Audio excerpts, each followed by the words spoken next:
علم لنا إلا ما علمتنا إنك أنت العليم الحكيم ولا حول ولا قوة إلا بالله العلي العظيم. Syukur Alhamdulillah, bersua kembali kita untuk minggu ini di Manis FM dalam program Talaki Safinatun Najah menggunakan kitab Safinatun Najah. Hari ini hari Jumaat. Setiap jam 6 petang kita akan sama-sama menimba ilmu pengetahuan dalam soal agama. Kita juga sekarang ini bersiaran langsung di Facebook Manis FM dan anda semua boleh kongsikan live tersebut bersama yang lain. Dan anda juga boleh mengemukakan persoalan melalui live FB, persoalan berkait dengan tajuk pembicaraan. Anda juga boleh dengar melalui MyTV saluran 726 dan secara online di aplikasi Sweet Plus. Semoga segala ilmu yang saya kongsikan dapat kita sama-sama amalkan. Jadi insya-Allah untuk minggu ini saya membicarakan berkaitan dengan pembagian air. Yang mana dalam kitab Safinatun Najah membagikan air kepada dua. Yang pertama, air yang sedikit tidak sampai sukatan 2 koloh. Apabila jatuh najis pada air yang sedikit, air tersebut dihukumkan najis walaupun selepas jatuh najis pada air sedikit, air langsung tidak berubah sama ada bau, warna ataupun rasa. Air yang sedikit tadi hukumnya adalah najis. Umpama air 1 baldi tiba-tiba jatuh tahi cicak ke dalamnya, tidak berubah, air 1 baldi tu banyak juga. Tapi air tersebut dihukumkan najis, kena buanglah air tu. Ataupun air tu kalau di rumah kita ada koloh, air koloh ada, koloh yang sampai sukatan 2 koloh. Sukatan 2 koloh ni sedang pendengar dalam lingkungan 230 liter. Jadi air dan baldi yang najis tadi, kita pergi bubuh dalam air koloh yang sampai sukatan 2 koloh tadi, tak ada masalah apalah. Air yang najis tadi tu, air 1 baldi tu sayang juga. Kalau nak pergi siram pokok bunga di luar, di tanah tu boleh je. Tetapi air tu nak bawa, kena bawa dengan hati-hatilah. Jangan air tu mengercik ke mana-mana sebab air tu dihukumkan najis. Tapi kalau ada koloh, bubuh dalam koloh lah. Air tu akan kembali menjadi suci. Adapun kalau air banyak yang sampai sukatan 2 koloh, jatuh najis padanya, air kekal suci lagi menyucikan. Air yang sampai sukatan 2 koloh, ketika berwuduk, kita basuh muka kita dalam koloh. Kita basuh tangan sampai ke siku dalam koloh. Sebagaimana yang kita tengok koloh di masjid, koloh di surau. Koloh di masjid, koloh di surau tu banyak sangat-sangat tu. Koloh dalam bilik mandi kita buat koloh yang dia punya keluasan dia, air tu dalam lingkungan 230 liter. Jadi air koloh rumah kita yang sampai sukatan 2 koloh tadi, kita berwuduk macam berwuduk di masjid surau lah, koloh besar tu. Tak payah pakai cetong lah. Koloh yang sama boleh jatuh tahi cicak. Nampak di dasar koloh tu ada tak cicak. Tapi air tu sampai sukatan 2 koloh. Kerana tak cicak tu tidak akan merubahkan air yang sampai sukatan 2 koloh. Maka air yang nampak tak cicak di bawah tu, nampak terang-terang 2-3 butir tak cicak, air tu kekal suci lagi menyucikan. Kemudian kalau air tu berubah dengan najis, air tu dipanggil air mutanajisun. Air tu dihukumkan najis, ijma' ulama'. Kemudian minggu lepasnya, saya membicarakan berkaitan dengan air mustakmal.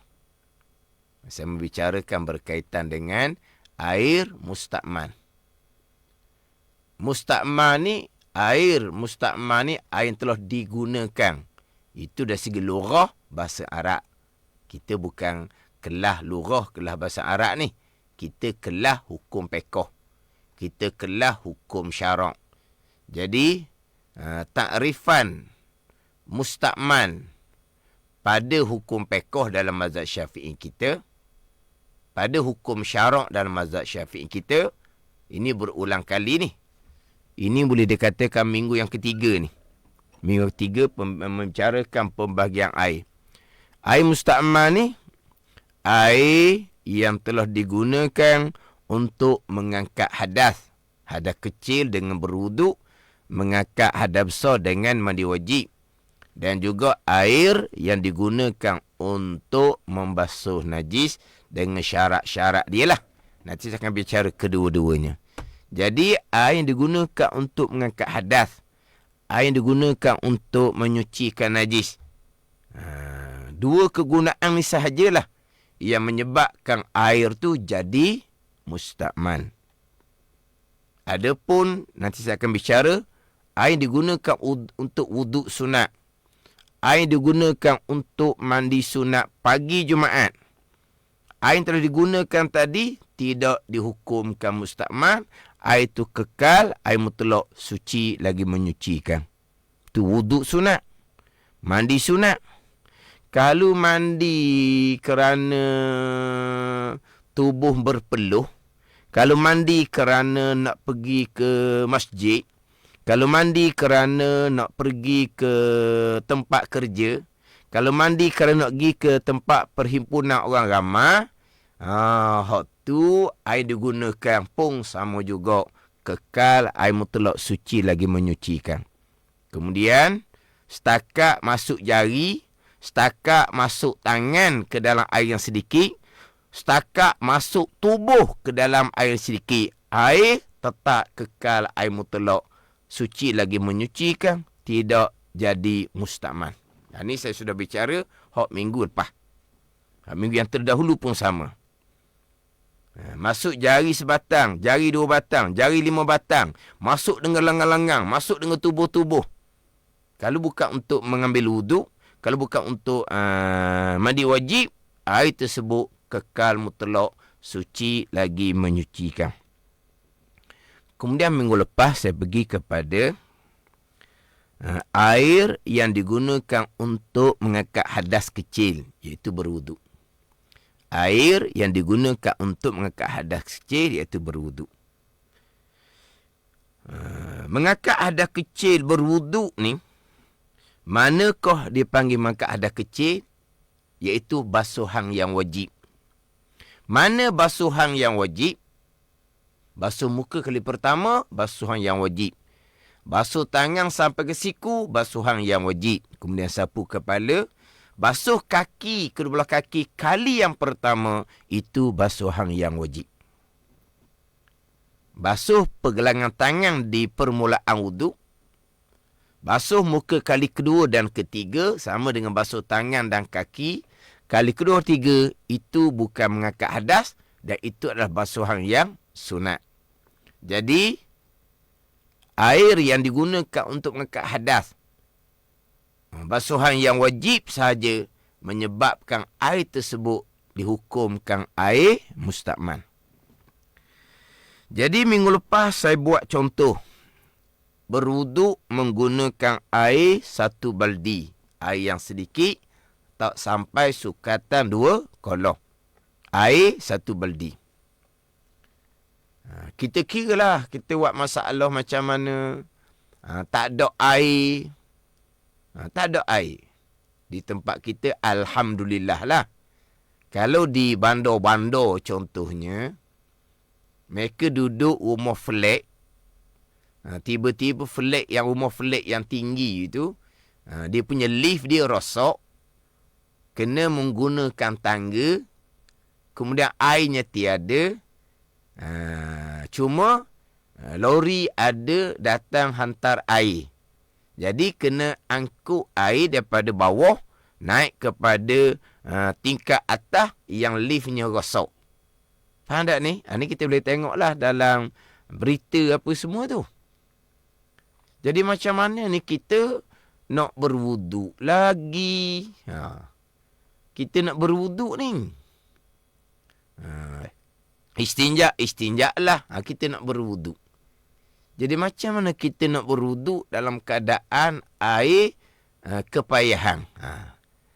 Kita menggunakan air 1 baldi untuk berwuduk. Kita menggunakan air 1 baldi untuk berwuduk. Baldi tu kita tidak menggunakan cetong. Cetong nak guna jugalah ketika membasuh kaki. Mungkinlah cetong digunakan untuk membasuh kaki. Jadi saya tunjuk contoh ni. Pembicaraan kita berwuduk menggunakan air 1 baldi tanpa menggunakan cetong. Kita basuh anggota wuduk ke dalam air 1 baldi. Macam mana cara nak buat supaya air 1 baldi tu kekal mutlak, tidak jadi mustakmal dan boleh berwuduk berkali-kali, berapa puluh kali pun tak tahulah, tapi kena pandai cara buat. Yang menyebabkan air mustakmal dalam baldi, air yang sedikit itu, air digunakan untuk mengangkat hadas kecil, iaitu basuhan kali yang pertama, yang mana yang wajib kita mengangkat hadas hanyalah 4 anggota.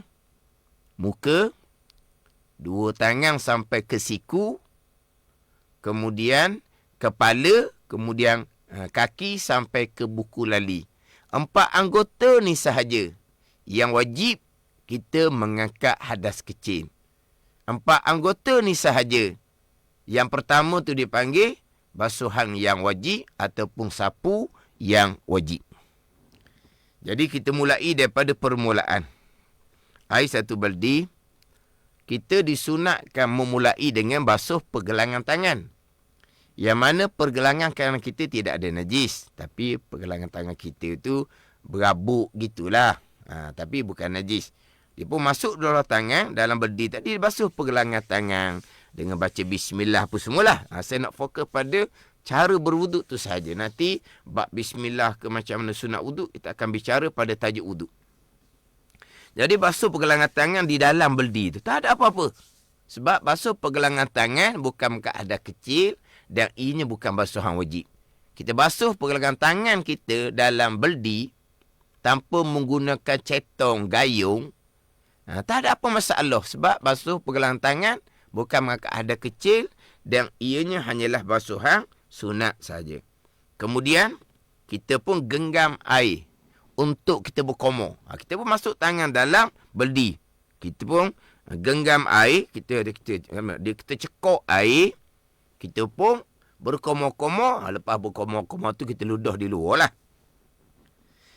Selesai kita berkomor-komor, ni ringkas ni, kita pun nak pergi kepada membasuh muka. Mukalah anggota yang pertama yang wajib diangkat hadas kecil dan ia adalah basuhan yang wajib. Jadi dia pun ambil tangan dia masuk dalam baldi. Pandai ni. Dia pun cekok air. Cetong tak pakai ni. Pakai cetong banyak air tu digunakan. Pakai gayung banyak air tu digunakan. Jadi pun pakai 12 tangan. Dia pun basuh muka dia pertama serta berniat wuduk. Dia basuh kali pertama. Kalau dia basuh dalam baldi tu juga. Dia basuh dalam baldi tu sama ada dia cekok air. Ataupun dia masukkan muka dia dalam baldi. Maka selepas daripada dia angkat muka dia baldi. Terangkat ada kecil di muka. Air dalam baldi itu dipanggil air mustakmal. Air yang telah digunakan untuk mengangkat hadas. Hadas kecil di muka. Basuhan wajib di muka hok kali yang pertama. Faham tak ni? Kalau dia cekok air daripada baldi, dia cedok air menggunakan tangan, dia basuh muka, tapi air tu masuk ke dalam baldi, sama juga. Kalau dia masuk muka dalam baldi betul-betul, samalah juga. Lepas dia angkat muka dia, terangkat ada kecil di muka, air baldi tu sudah dihukumkan mustakmal. Jadi dia cekok air, dia ambil air menggunakan tangan, dia pun basuh muka kali yang pertama. mengangkat hadas kecil di muka basuhan wajib. Basuh di luar beldi. Basuh kata. Faham tak ni? Selesai basuhan wajib kali pertama. Selesai mengangkat hadas kecil di muka. Air yang bertitik daripada muka tu, itu dipanggil air mustakmal. Sebab itu, air digunakan untuk mengangkat hadas kecil di muka, iaitu basuhan wajib kali yang pertama. Kemudian, air yang ada di muka yang lebihan-lebihan tu, air mustakmal lah. Adakah kita nak kena lap muka? Tak ada perlu lap muka. Air mustakmal, air yang suci. Bukan air najis, tak perlu lap pun muka.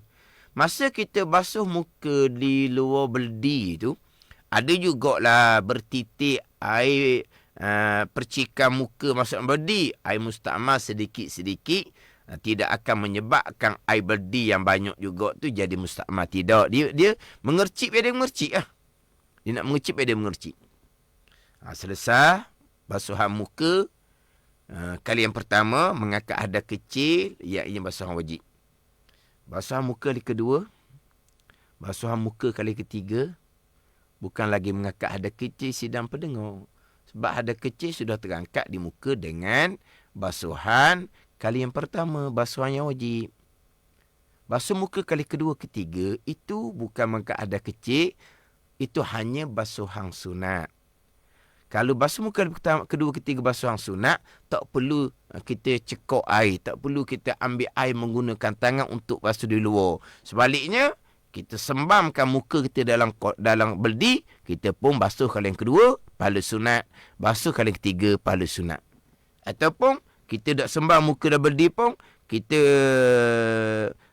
masukkan muka kita di hadapan beldi, kita pun cekok air, cedok air menggunakan tangan, basuh muka kali kedua. Air masuk dalam beldi kembali.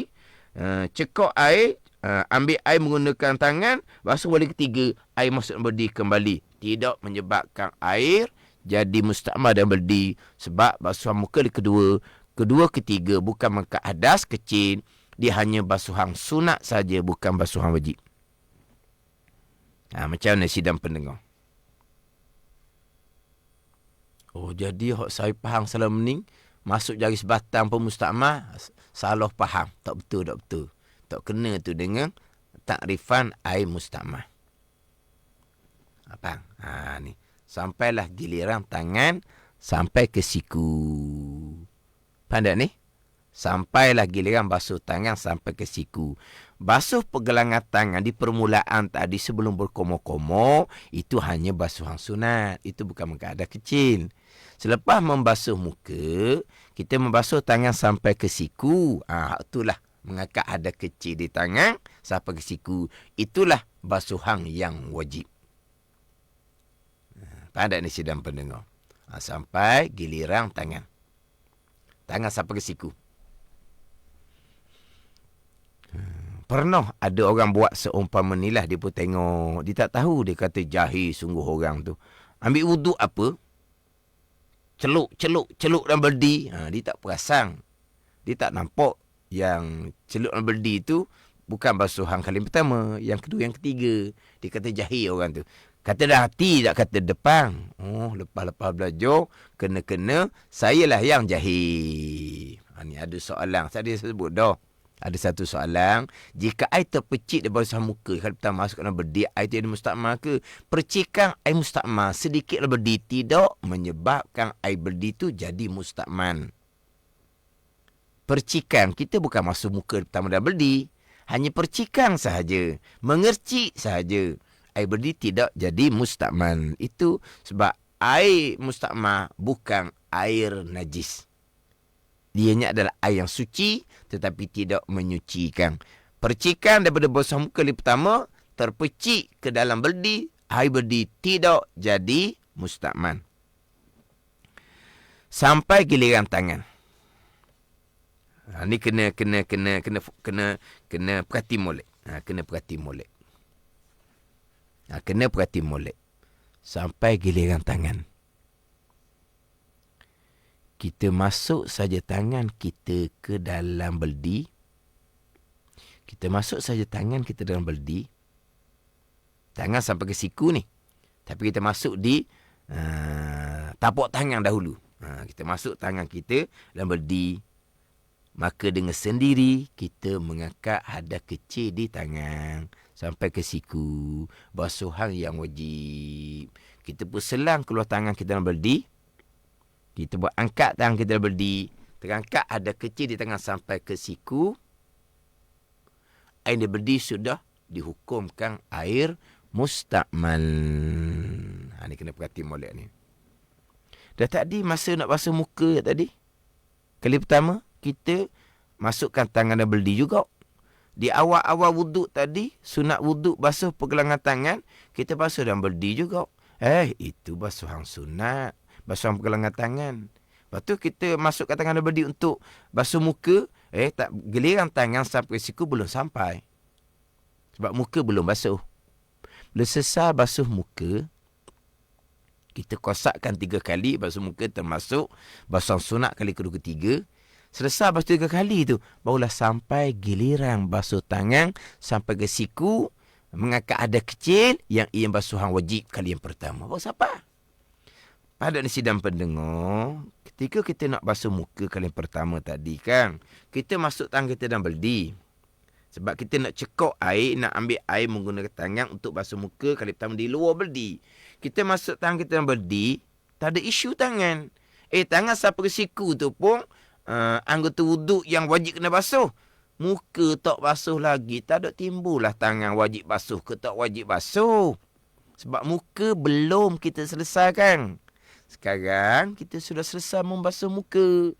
Kali pertama mengangkat hadas kecil, basuhan wajib. Kali kedua ketiga bukan lagi mengangkat hadas kecil, ini basuhan sunat.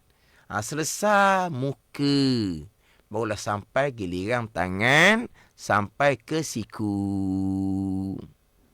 Bila kita masuk tangan saja berdi dengan sendiri, itulah dianya mengangkat hadas kecil di tangan. Faham tak ni? Ni kalau basuhan kali pertama tak sampai ke siku pun samalah juga. Sampai di separuh tangan, terangkat hadas kecil di tangan sampai ke tengah lengan tu, kita keluar daripada berdi. Air berdi pun jadi mustakmal juga. Sebab kita mengangkat hadas kecil sebagai di tangan kita, walaupun tak sampai siku pun. Sebab itu sudah mengangkat hadas kecil.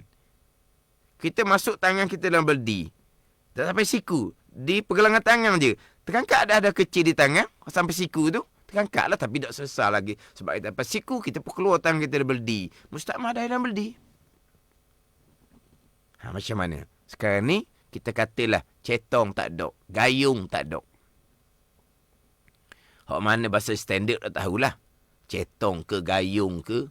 Tadi ada komen FB, cetong ni bukan cetong dia kata. Cetong ni tak tahulah, takut orang luar tak faham. Cetong, gayung.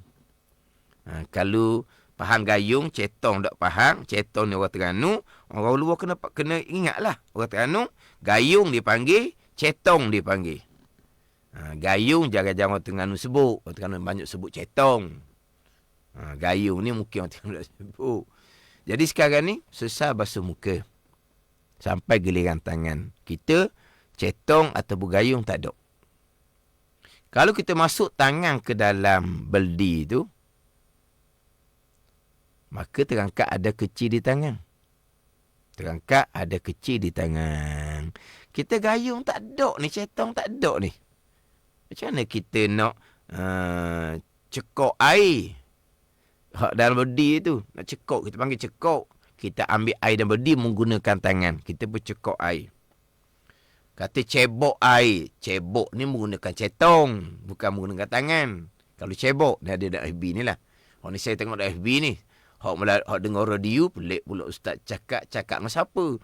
Cakap dengar dalam FB ni lah. Cakap dalam FB ni. Hak dengar radio, dengar saja. Orang FB ni, dia boleh dengar serta boleh tuntung melalui FB. Jadi sekarang ni, macam mana kita nak buat? Kita cetong ataupun gayung tak ada. Masuk tangan je dalam berdi, terangkat hadas kecil. Tangan sampai ke siku. Anggota wuduk yang kedua. Lepas daripada muka selesai ni. Jadi kalau kita nak ambil air menggunakan tangan juga, Masa kita masuk tangan berdi tu, kita kena kosak di hati, niat di hati, kita bukan nak membasuh tangan. Kita bukan nak membasuh tangan. Kita hanya nak ambil air daripada berdi untuk basuh tangan sampai ke siku di luar berdi. Sekarang gini. Ni kena tenang sedikit lah ni. Orang ada FB pun tenanglah. Jangan duk cerita hal lain. Dalam FB ni jadi banyak cerita pula. Sabar-sabarlah. Fokus pada pengajaran. Kalau kita faham dah, alhamdulillah. Tapi fokus juga pada pengajaran. Sekarang, sesal basuh muka 3 kali. Kita nak ambil air dan beldi untuk basuh tangan sampai ke siku di luar beldi. Tapi sekarang ni cetong atau bergayungnya tidak ada. Kita masuk tangan kita dan beldi, sudah terangkat ada kecil di tangan sampai ke siku. Walaupun kita hanya basuh separuh tangan sekalipun, itu adalah untuk mengangkat ada kecil yang ini adalah basuhan yang wajib. Basuhan yang wajib untuk tangan sampai ke siku, air beldi itu menyebabkan dia mustakmal. Ni. Air itu menyebabkan jadi mustakmal. Faham tak? Begini. Sebelum kita nak memasukkan tangan kita, ke dalam berdi, kita masuk dalam berdi, kita kena niat di hati kita bahawa kita hanya hendak mengambil air dalam berdi dengan menggunakan tangan untuk basuh tangan sampai ke siku kali yang pertama di luar berdi. Bukan nak basuh tangan lagi ni. Bukan nak basuh tangan sampai ke siku. Walaupun kita masuk tangan dalam berdi, selepas sam basuh muka 3 kali. Memang sampai giliran tangan. Yang kamu masuk tangan berdi, belum lagi membasuh tangan sampai ke siku. Yang masuk tangan berdi ni kerana nak ambil air dan berdi untuk basuh tangan sampai ke siku. Kali yang pertama sebelah kanan ni di luar berdi. Ni disebut sebagai masuk tangan ke dalam berdi. Masuk tangan dalam berdi, niat gayung. Selepas selesai basuh 3 kali, sampai giliran tangan, masuk tangan dalam berdi dengan niat gayung. Kita kata niat gayung macam mana lah. Tangan ni daging. Kulit, daging, tulang. Nak niat gayung macam mana? Aku jadikan tangan aku gayung. Saja aku jadikan tangan aku gayung. Allah, payah pula nak niat. Jadi gini.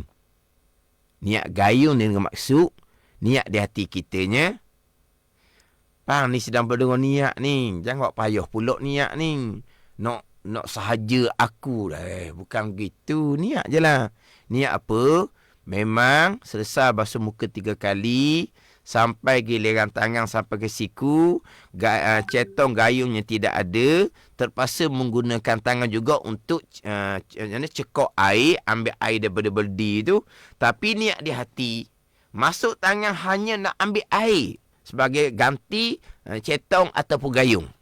Itu kita masuk tangan niat cetong, niat gayung. Dengan bahawa kita masuk tangan. Belum lagi nak membasuh tangan sampai siku. Kita hanya nak ambil air daripada berdi tadi ni. Jadi sebagai ganti cetong gayung yang tak ada. Jadi bukan lagi, belum lagi kita nak membasuh tangan sampai ke siku selepas membasuh muka. Maka kita masuk tangan, niat kita nak ambil air sahaja, bukan nak membasuh tangan sampai siku. Maka air dah berdi, tidak jadi mustakmal. Sebab tangan kita belum terangkat, ada kecil, belum lagi dipanggil basuhan wajib. Itu niat cetong, niat gayung. Selepas selesai basuh 3 kali, masuk tangan dalam berdi, niat cetong, niat gayung. Orang mengajar gitulah. Mana apa niat cetong, niat gayung? Mana niat nak ambil air daripada berdi untuk basuh tangan sampai siku kali pertama sebelah kanan di luar berdi. Itu niat cetong, niat gayung. Dengan bahawa kita bukan niat nak basuh muka sampai ke siku sebagai mengangkat hadas kecil, basuhan wajib belum lagi. Sebab kita hanya nak ambil air saja sebagai ganti cetong gayung.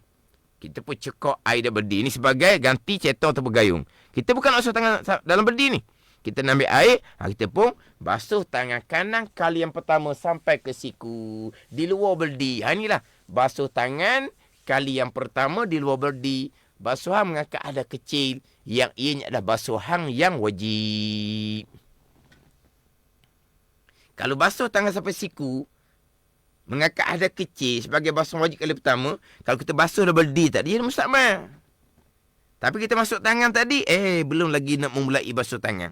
Cuma nak ambil air untuk basuh tangan kan kali pertama di luar berdi. Kita pun menggunakan dua belah tangan, kita masuk tangan, air ada dari tangan kita, kita pun basuh tangan kanan kali yang pertama di luar berdi. Bukan di dalam berdi. Basuh tangan kali pertama ni lah. Dia panggil mengangkat hadas kecil dan juga basuhan yang wajib. Mengangkat hadas kecil dan juga basuhan yang wajib. Boleh tak? Selesai basuhan tangan kanan kali pertama, mengangkat hadas kecil, ianya adalah basuhan wajib. Kita basuh tangan kali yang kedua sampai ke siku. Kita basuh tangan kali tiga sampai ke siku. Hadas kecil di tangan sampai ke siku sudah terangkat dengan basuhan kali pertama. Kita basuh tangan kali ketiga, bukan lagi mengangkat hadas kecil, dan ianya bukan basuhan wajib. Ianya adalah basuhan sunat sahaja. Jadi sesah basuhan wajib kali pertama, tangan kanan di luar berdi. Kali kedua, ketiga, tangan kanan tadi kita celup dalam berdi sahaja. Masukkan tangan, basuh kali kedua. Masukkan tangan, basuh kali yang ketiga. Selesai belah kanan. Kita pun ambil air pulak. Ambil air pulak tu, ni untuk ambil air juga. Untuk basuh tangan kiri kali pertama di luar berdi juga. Pada ni.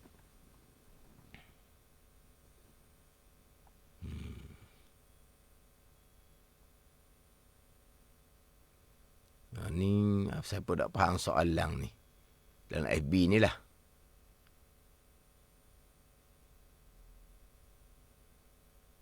Masa kita masuk jemari kita je untuk cekok air kan, bukan masuk satu lengan kita. Boleh je dua-dua kan. Kita nak cekok air bukan nak basuh sampai ke lengan. Kita nak cekok air sahaja. Kemudian ada satu soalan, jika kita saja guna air berdi untuk berwuduk, macam tadilah, sedangkan air sentiasa ada, tak ada masalah pun Ustaz, boleh ke Ustaz? Buat-buat je lah, sebab air tu tidak akan jadi mustakman. Itu atas kita lah. Saya nak cerita di sini, syaratnya air tak ada. Tak ada. Saya buat contoh, kalau air tak ada, nak jimat air buat cara tu. Kalau air banyak, nak buat macam tu juga, buat je lah. Cuma nak cerita di sini, kita nak buat macam mana nak pastikan air dan berdi tu kekal mutlak, tak jadi mustakman. Jadi kita pun ambil air kali kedua pula untuk sebagai ambil air bukan nak basuh tangan kiri, bukan. Kita pun ambil air, kita pun basuh tangan kiri kali pertama di luar berdi. Sesak. Jadi kita pun nak basuh tangan kali kedua, ketiga tangan kiri, itu bukan mengangkat hadas kecil dan ini adalah basuhan sunat. Kali kedua, ketiga basuhan tangan kiri ni kita celup dalam berdi sahaja. Faham ni? Ni ada kata boleh amal tekoh-tekoh tak ada air. Boleh amal semua. Nak amal pun tak syarat tekoh-tekoh tak ada air. Cuma saya buat contoh kalau tak ada air. Ada air banyak pun boleh buat je nak buat pun. Cuma bukan kata syaratnya tak ada air. Dah. Nak amal semua-semua pun boleh. Air satu berdi itulah kita beruduk satu keluarga. Air banyak, baguslah. Air berdi tu air ibadah. Air berdi tu air ibadah. Air wuduk satu keluarga. Tak ada apa-apa. Tapi kena tahu cara buat. Selesai dah. Tangan kita basuhan wajib. Kita masuk tangan pulak dan berdi. Sebab kita nak basuhkan tangan. Kita nak sapu kepala. Kita masuk tangan pulak tu macam mana? Tangan sudah terangkat ada kecil. Masuk tangan sampai ke siku pun tak apa dah. Beres dah. Terangkat tangan ada kecil daripada tangan bersiku. Beres dah tangan kanan kiri. Kita pun masuk tangan, kita basuhkan tangan, kita pun sapu kepala. Kemudian, kita nak basuh kaki. Basuh kaki tu, nak macam mana? Nak pakai cekok air dan berdi juga. Cedok air daripada menggunakan tangan juga. Untuk basuh kaki. Memanglah kita basuh kaki ni bukan basuhan pertama. Di luar beldi. Basuhan kedua, ketiga pun kita akan basuh di luar beldi. Faham tak ni? Atau atas kita lah. Kaki kita. Air beldi kita tu kok. Kalau dia kata dia cekok air dan beldi, dia basuh kaki kali pertama memang di luar beldi. Dia basuh kali pertama di luar beldi kaki dia. Rata dah. Kaki sampai ke 2 buku lali. Celah-celah jari kaki pun rata dah. Selesai basuhan kaki kali pertama. Mengangkat ada kecil di kaki kanan. Dan selesai basuhan wajib di kaki kanan. Basuhan kaki kali kedua, ketiga. Dia nak masukkan kaki dia dalam beldi. Terpulang pada dia lah. Beldi tu beldi dia. Air beldi dia. Kaki dia. Kaki kali kedua, ketiga dia basuh dalam beldi. Kemudian untuk kaki kali pertama, dicekok air dalam beldi. Dia pun basuh kaki kali pertama di luar beldi. Rata sampai ke 2 buku lali. Sampai ke buku lali. Rata celah-celah jari kaki. Selesai. Basuhan kaki kali pertama mengangkat ada kecil. Iaitu basuhan yang wajib. Basuh kaki kali kedua, ketiga. Tiba-tiba dimasukkan kaki kiri ke dalam beldi. Terpulang pada dia lah. Sebab basuhan kali kedua, ketiga. Kaki dan beldi bukan lagi maka ada kecil dan bukan basuhan yang wajib. Ianya hanyalah basuhan sunat sahaja. Yang panjang saya tekan tadinya adalah ketika nak membasuh tangan sampai ke siku selepas selesai membasuh muka. Ada ni. Dak, kita jangan Allah apa aja gitu. Dak, kalau air tak ada, kita nak berwuduk macam mana? Kalau kita buat seumpama tu, bukan masalah kata air tak ada pun boleh amal, nak amal semua pun boleh. Kalau kata air tak ada, saya contoh tadi kan, duduk mau flat, lih rosak, kita nak ambil air banyak mana untuk berwuduk 5 orang ahli keluarga kita? Ada nak makan lagi, nak istinja lagi, banyak perkara laginya. Jadi air satu beldi tu, banyak mana je digunakan untuk sekali-sekali berwuduk. Air satu beldi tu, berapa kali boleh berwuduk untuk 5-6 orang ahli keluarga. Tapi tahu cara lah. Tahu cara molek. Faham tak ni? Jangan pula kita pandang. Kita tak minat belajar cara bermazhab Syafi'i ni. Tu terpulang pada masing-masing. Faham tak ni? Ni ada tanya lagi ni. Bila sapu kepala dan basuh kaki pertama, tangan tu tak payah niat gayung ke Ustaz? Tangan sampai ke siku sudah terangkat ada kecil. Selesai dah basuh tangan 3 kali. Tangan sudah selesai, terangkat ada kecil. Masuk tangan untuk basuh tangan untuk sapu kepala, tak payah niat apa-apa dah.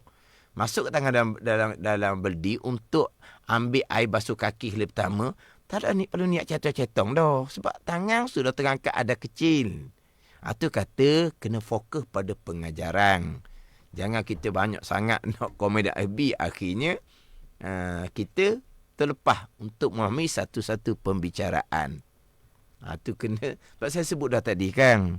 Selesai basuh tangan 3 kali. Tangan sudah terangkat ada kecil. Kita masukkan tangan untuk basuhkan tangan. Tapak tangan kita untuk sapu kepala. Tak ini apa-apa dah sebab tangan sudah terangkat ada kecil. Yang persoalan tadi sama dengan kita masukkan tangan untuk ambil air. Kerana nak basuh muka, sama juga. Kita masuk tangan dalam beldi untuk ambil air untuk basuh muka. Tangan kita perlu niat gayung ke dok? Kenapa? Tangan sampai siku, anggota wuduk yang wajib dia basuh. Muka tak basuh lagi, tak ada timbul lah tangan. Pada ni, ambil masuk tangan beldi, kita kena basuh muka tu. Yang timbul tangan ni, selesai basuh muka. Kalau dia niat nak basuh 3 kali lah. Kalau niat muka nak basuh sekali saja yang wajib. Sampai giliran tangan dah tu. Dan sekarang ni. Jadi kita ni sudah di penghujung ni. Jadi kita ni. Untuk minggu ni tajuk dia. Berwuduk menggunakan air satu baldi. Tu je tajuk dia berkali. Lepas tu sama ngurupang lah pula. Wuduk sunat apa semua. Mandi wajib pun dah mandi sunat. Kena basuh najis. Kita akan bicara pula nanti. Pandai ni. Jadi ni wuduk satu beldi. Jadi sekarang ni yang timbul isunya selepas kita basuh muka. Kalau kita memang nak basuh muka 3 kali, termasuk basuh kali ketiga yang sunat, Selesai basuh yang 3 boleh sampai giliran tangan. Tapi kalau kita basuh muka sekali saja, dan memang kita kosak nak basuh sekali je muka. Tak mau basuh sunat kali kedua, kita tak mau basuh. Basuh sekali je. Bila dia niat di hati nak basuh sekali je, dia masuk tangan, dia pun basuh muka di luar berdi. Kali pertama, niat saja aku main wuduk kerana Allah, selesai.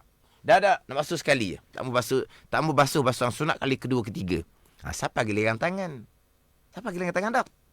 Basuh muka sekali je. Dah dia, sekali je wajibnya. Sekali je mengangkat ada kecil. Dia tak mau meniga. Tak mau basuh muka kedua, hak sunat. Dia tak mau basuh muka ketiga, hak sunat. Maka sudah sampai giliran tangan. Sampai ke siku. Dia nak masuk air, masuk tangan dah berdi tu. Niat di hati dia, bukan nak basuh tangan sampai ke siku, belum. Hanya nak ambil air untuk basuh tangan ke siku. Kerana di luar berdi untuk basuhan kali yang pertama, iaitu mengangkat ada kecil di tangan sampai ke siku. Ini adalah basuhan yang wajib. Jadi, hak tu yang nak kena tu sikit lah. Sampai kita satu selok ni. Sama saya sebut tadi, saya ulang sekali lagi. Ini pembicaraan hukum fiqh dalam mazhab Syafi'i. Masalah tidak ada air musta'man. Kita bicara fiqh dalam mazhab Syafi'i. Menyusahkan? Tidak ada menyusahkan. Menyusahkan ni kalau orang yang tak biasa belajar. Orang biasa belajar, susah apa? Air banyak, kita tak buat gitu. Kalau air tak ada, mungkin kita buat gitu. Menyusahkan, tak ada usaha apanya. Menguntungkan. Sebab apa menguntungkan? Air satu baldi boleh digunakan untuk satu keluarga berwuduk untuk beberapa hari. Tanpa perlu cari air lain. Mana menyusahkan? Cuma kita nak buat dengan ilmu, nak jaga supaya air baldi kita tidak jadi musta'man. Mazhab Syafi'i kita ada air musta'man. Ni kadang-kadang orang kita ni mudah sangat. Allah, mayuhnya, susah je. Tak ada apa, kita air pahit banyak kan? Air pahit banyak. Ni Terengganu musim-musim hujan ni air banyak. Kalau saya contohkan tadi, kalau air tak ada. Tapi kalau air ada pun, nak berwuduk menggunakan air satu baldi tanpa menggunakan cetong ataupun gayung, pandai buat.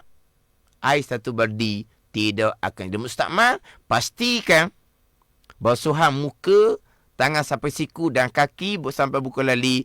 Kali pertama, basuh di luar baldi. Sapu kepala saya tak sebut lah. Sebab sapu kepala ni hanya selam tangan dan baldi. Kita pun sapu kepala sahaja. Pastikan basuhan yang wajib. Mengangkat ada kecil di muka, tangan dan kaki. Basuhan wajib kali pertama, jangan basuh dalam berdi. Kalau basuh dalam berdi, air berdi sedikit sampai sukatan 2 koloh, menyebabkan air berdi jadi musta'mal, tidak boleh digunakan untuk berwuduk yang lain. Air musta'mal ni bukan air najis, tapi tidak boleh digunakan untuk berwuduk yang lain. Sebab air musta'mal, air yang suci, tetapi tidak boleh menyucikan. Dengan tak boleh nak ambil wuduk yang lain pula. Faham tak ni? Dia, kalau kita tak berapa nampak lagi, kita sabarlah. Yang kita, kadang-kadang orang ni, Allah, payah. Tak ada payah apa pun. Cuba kita tengok mereka-mereka yang mengikuti dengan sabar, pelan-pelan. Saya pun tak laju-laju. Saya pun pelan-pelan dan saya pun ulang-ulang sampai ke cukup untuk minggu ni. 45 minit bicara, berwuduk, mengangkat hadas kecil, menggunakan air satu baldi untuk satu keluarga berhari-hari, yang mana air satu baldi kekal mutlak, suci lagi menyucikan, tidak jadi musta'mal. Jadi insya-Allah untuk minggu hadapan saya pergi pula macam mana dengan wuduk yang sunat, bukan mengangkat hadas kecil. Barulah pergi kepada mandi wajib, mengangkat hadas besar. Macam mana dengan mandi sunat? Mandi sunat pagi Jumaat, pagi raya, yang ini tidak mengangkat hadas kecil. Macam mana dengan membasuh najis? Dan macam mana dengan membasuh kotoran? Wallahu a'lam. Bismillahirrahmanirrahim. Alhamdulillahirabbil alamin. Wassalatu wassalamu ala sayyidil mursalin wa ala alihi wa sahbihi ajma'in. Allahumma ftah alaina futuhal arifin. Allahumma allimna ilma akadamin wa fahimna fahmas sabiqin warzuqna ruqat talibin. Allahumma zidna ilman wa alhiqna bis salihin Wa sallallahu ala sayyidina Muhammad wa ala alihi wa sahbihi wa sallam. Walhamdulillahi rabbil alamin. Wassalamualaikum warahmatullahi wabarakatuh. Mari menimba ilmu tentang perbicaraan rukun Islam dan iman.